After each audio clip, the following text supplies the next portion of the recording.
Prime Minister Theresa May is making a last-ditch attempt to persuade MPs to back her Brexit deal as Tuesday's key Commons vote looms closer.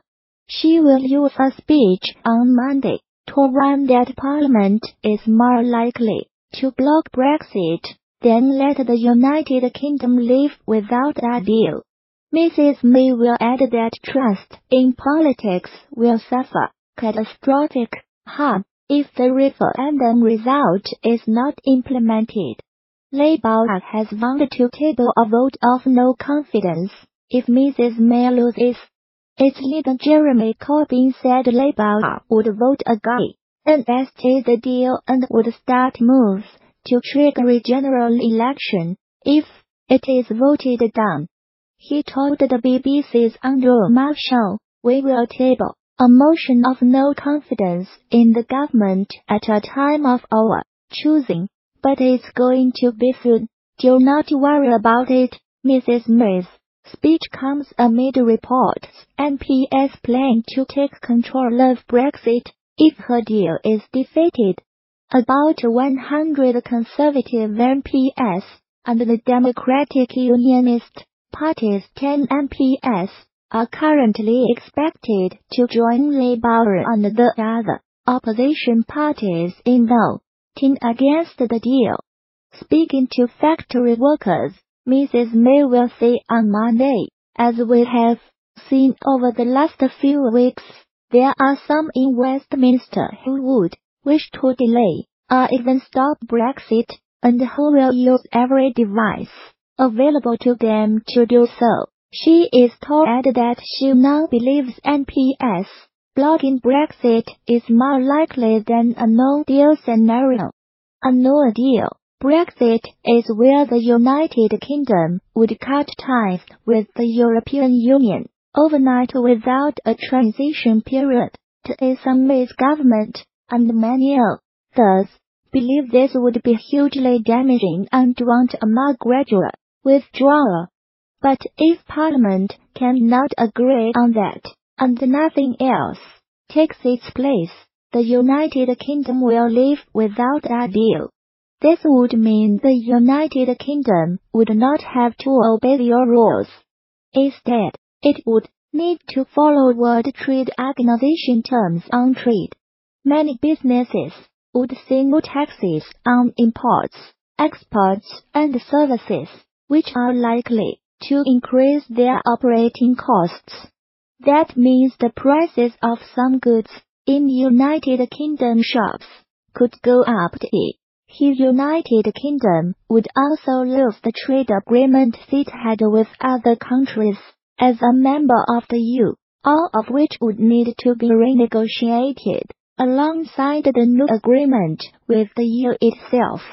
Manufacturers in the United Kingdom expect to face delays in components coming across the border. The United Kingdom would be free to set its own immigration controls. However, some United Kingdom professionals working in the EU and United Kingdom expats could face uncertainty until their status was clarified. The European Commission has said that even in a no-deal scenario, United Kingdom travelers will not need a visit for short visits of up to 90 days. The border between Northern Ireland and the Irish Republic would become an external frontier for the EU with customs and immigration controls, though how and where any checks would be made is not clear. Some Leave supporters think that living without a deal would be positive if the right preparations were made. They see criticism is scaremongering and any short-term pain would be for long-term gain, but critics include in both Brexit supporters and opponents say that living without a deal would be a disaster for the United Kingdom, driving up food prices, leading to shortages of goods and gridlock on some roads in the southeast, resulting from extra border checks. Mrs. May will say, I ask MPs to consider the consequences of their actions on the face of the British people in our democracy. Imagine if an anti-devolution House of Commons had said to the people of Scotland or Wales that despite voting in favour of a devil-led legislature, Parliament knew better and would overrule them, or else force them to vote again. What if we found ourselves in a situation where Parliament tried to take the United Kingdom out of the EU in opposition to a Remain vote? People's faith in the democratic process and their politicians would suffer catastrophic harm.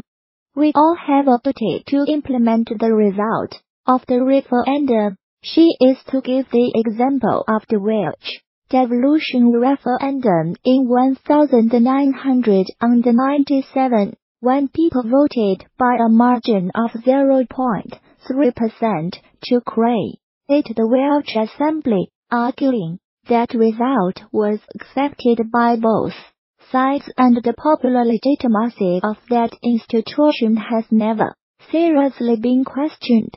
However, records show Mrs. May did in fact herself vote against the establishment of the Welsh Assembly after that referendum, while the 2005 Conservative Manifesto pledged to offer the Welsh people a referendum on whether to keep the Assembly in its current form, increase its powers or abolish it. In her speech on Monday, Mrs. May will add, Parliament understood this fact when it voted overwhelmingly to trigger Article 50, and both major parties did so too when they stood on election manifestos in 2017 that pledged to honor the result of the referendum. Please upgrade your browser here. It's what is likely to happen. The United Kingdom will leave the EU on Friday, 29 March, unless MPs vote to delay or cancel Brexit. Liberal Democrat leader Sir Vince Cable, who opposes Brexit, said, the increasingly desperate language from the Prime Minister on Monday suggests a great deal of panic. But she cannot be allowed to pull the wool over the public's eyes. A chaotic no-deal Brexit is a choice, and it is in the gift of the government to prevent it. He argued that the best way forward was to have another referendum, including the option to remain in the EU. Speaking to BBC Breakfast, Labour MP Chuka Umunna, who is also campaigning for another referendum, said, Mrs. May's deal would do great harm to our economy. Meanwhile, Brexit Secretary Stephen Barclay told the BBC's Andrew Marr show there was greater uncertainty after Commons Speaker John Bercows' decision last week to allow MPs to change the parliamentary timetable. He warned those on the Brexiteer side, seeking ideological purity, by voting down Mrs. May's deal that they risked leaving the DRR ways that increase the risk to Brexit. There are lots of different plans being put forward by members of Parliament that do not respect the result of the referendum or risk an ordeal, he added. The United Kingdom will leave the EU on 29 March, unless there is a new act of Parliament preventing that. Because the government controls the timetable for Commons business, it was assumed that this would not be possible.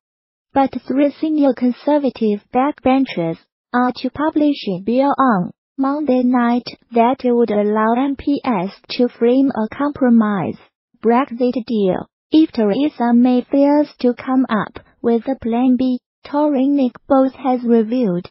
Mr. Boles said his Oliver Letwin and Nicky Morgan will be attending the European Union Withdrawal No. 2 bill, which would set The liaison committee made up of the chairman and the chairwomen of all the Commons Select Committees take a key role.